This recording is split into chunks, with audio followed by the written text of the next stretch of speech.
Brought to you by Penguin.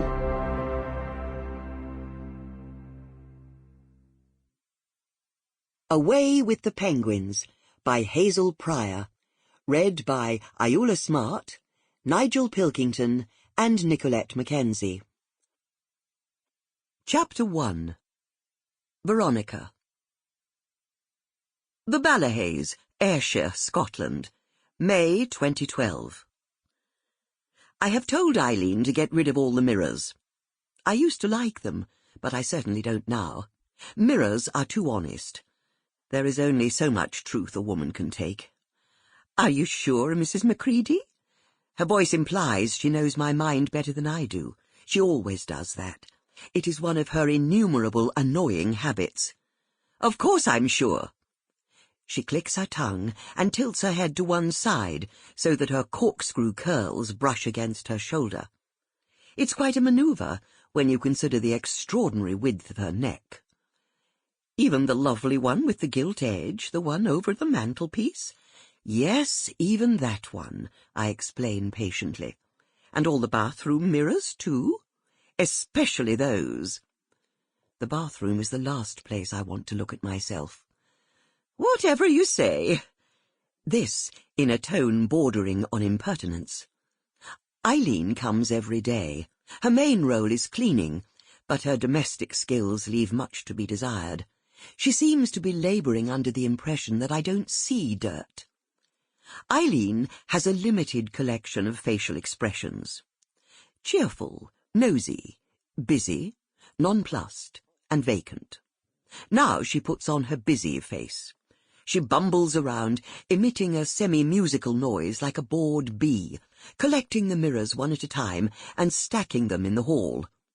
She is unable to close the doors behind her because her hands are full, so I follow in her wake, shutting them carefully. If there's one thing that I can't abide in life, it's a door left open. I stroll into the larger of the two sitting rooms. There is now an unsightly dark rectangle on the wallpaper above the mantelpiece. I'll have to fill the space with something else. A nice oil painting with plenty of verdure, I think. Maybe a Constable print. That would set off the Lincoln green of the velvet curtains. I should like a calming pastoral scene, with hills and a lake. A swathe of landscape, empty of human beings, would be best.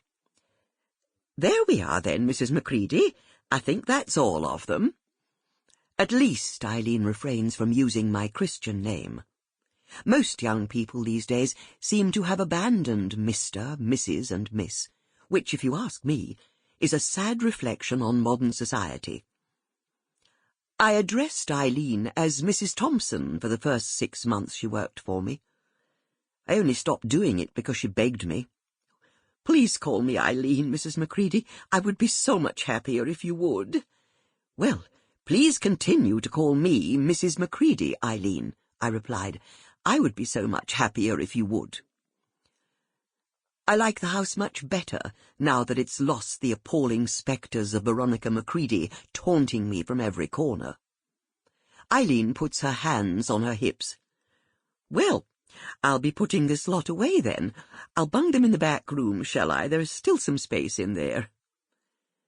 The back room is excessively dark, and a little on the cold side, not really usable as a living space. The spiders think it belongs to them.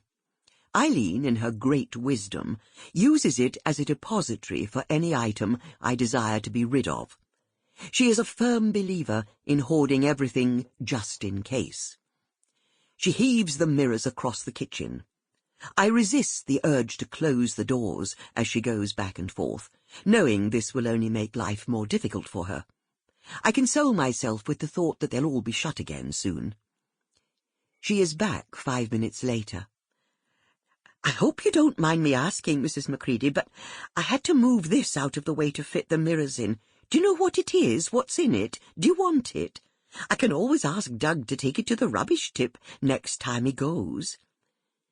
She dumps the old wooden box on the kitchen table and goggles at the rusty padlock. I choose to ignore her questions and inquire instead, "Who is this Doug?" Sample complete. Ready to continue?